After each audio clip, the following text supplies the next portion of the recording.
Hi and welcome to Fun Swedish. Alla hjärtans dag is coming. All Heart Day.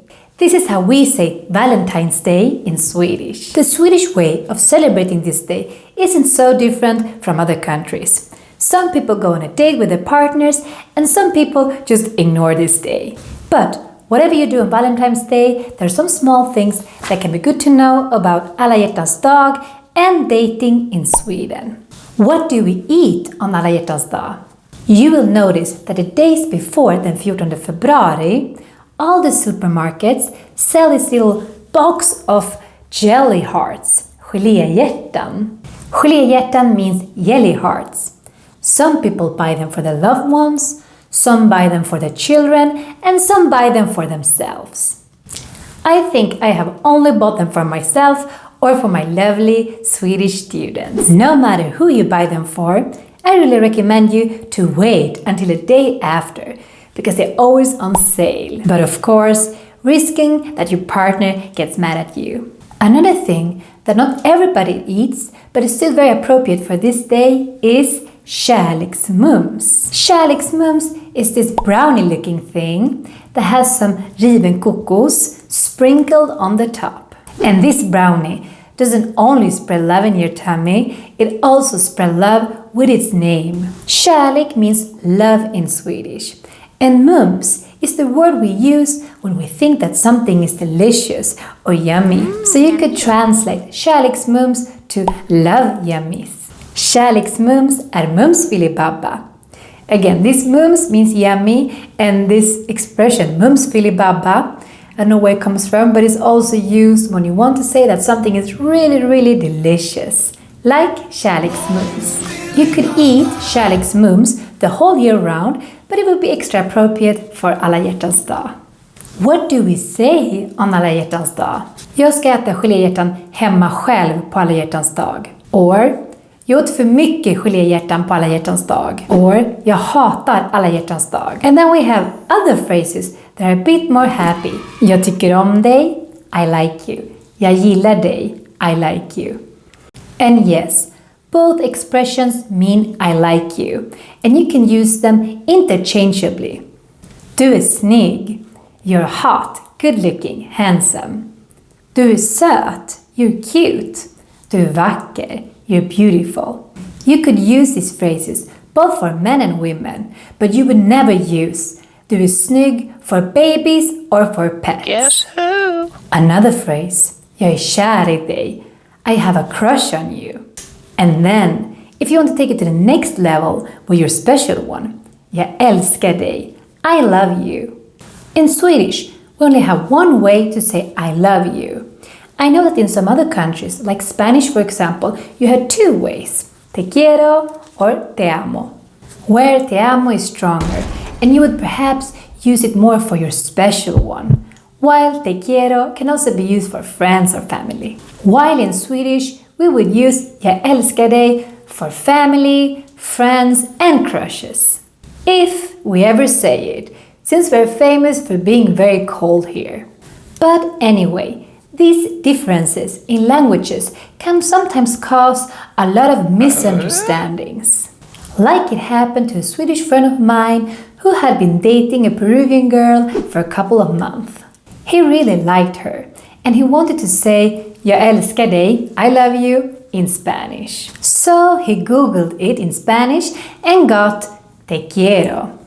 But when he told her this phrase, she got very disappointed because he hadn't used the stronger version, te amo, instead. She apparently thought that he wasn't so serious about the relationship. My poor Swedish friend got lost in translation. What do we do on Alla hjärtans dag? If you date a Swede on this day, then it can be good to know a little bit about the Swedish dating culture. If you're in a relationship or dating very seriously, then you will do what most people do in other countries as well on this day. Go to the cinema, have a nice dinner, or just have en myskväll, a cozy night at home. But if you're single and want to date in Sweden, on this day or any other day, then it can be good to know a little bit how dating works in Sweden. Many of my expat friends describe dating in Sweden like this. In Sweden, you date backwards. And having lived abroad, I actually agree with them. If we generalize, this is a bit how it can look like if you date in Sweden. You meet someone on Tinder or perhaps in a club or in a bar. And then you go home together, even if you don't know so much about the other person. And then, if you like each other, you try to arrange a fika date to get to know each other properly in a less physical way. And this is what my friends refer to dating backwards. What do you think? Have you experienced something like this while dating in Sweden? Let us know in the comment section below. And since we are an educational channel for Swedish, here comes some good Swedish phrases about dating. Vill du ta en fika idag? And the literal translation would be, won't you take a fika today? Which is our way of asking you out and basically saying, do you want to go out and have a coffee today? Maybe in other countries it's a bit more common to ask someone out for a dinner. But here in Sweden, in general, we prefer to have a fika. So basically you go out to a coffee place, drink some coffee or tea, and eat something sweet together with your cute date. So when a Swede that you have had a fling with asks you out for a fika, then you should see it as a good sign. They are interested in you and they want to get to know you more. The Swedish word for date is date. Basically pronounced the same way but written differently. Then you might be in another situation where your Swedish friend is talking about his or her date. And your Swedish friend might use words like strula, hångla, ligga, KK. And these words can be a bit tricky to understand and also to Google, since they belong to the Swedish dirty slang vocabulary.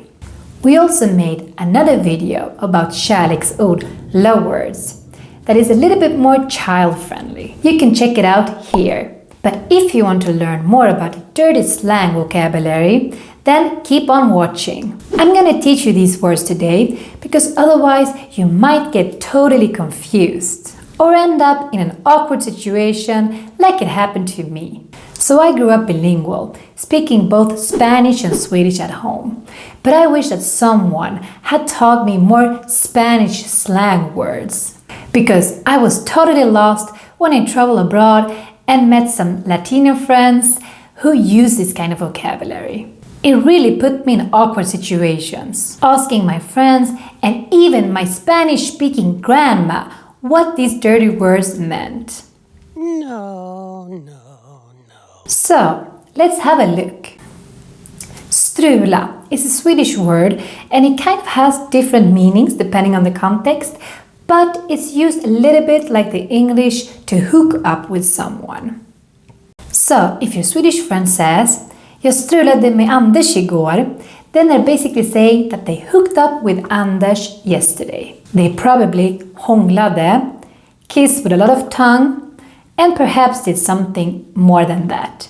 How far they went can be a bit unclear, but Anders didn't get friend-zoned for sure. But your Swedish friend can also get very specific and tell you exactly what happened with Anders yesterday.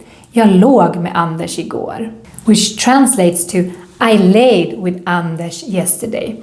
And in this context, it means I had sex with Anders yesterday. Att ligga means to lay, and in the past, låg means laid. This verb is normally used in a more innocent way. It basically means to lay down. Jag låg på soffan när du ringde. I was laying down resting on the couch when you called me. Or the verb can also be used like the sentence we mentioned before. Jag låg med Anders igår. And then it's referring to sex. And then your Swedish friend might continue talking and say something like this. Vi är KK nu.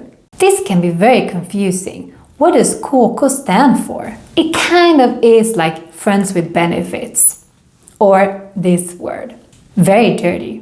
But hopefully it helps you to understand more if you hear a Swede saying them. And if you are too afraid of asking a Swede what it really means. Are there any other dirty slang word in Swedish that you have heard about but you're not sure what it means? Let us know in the comment section below so we can help you and guide you.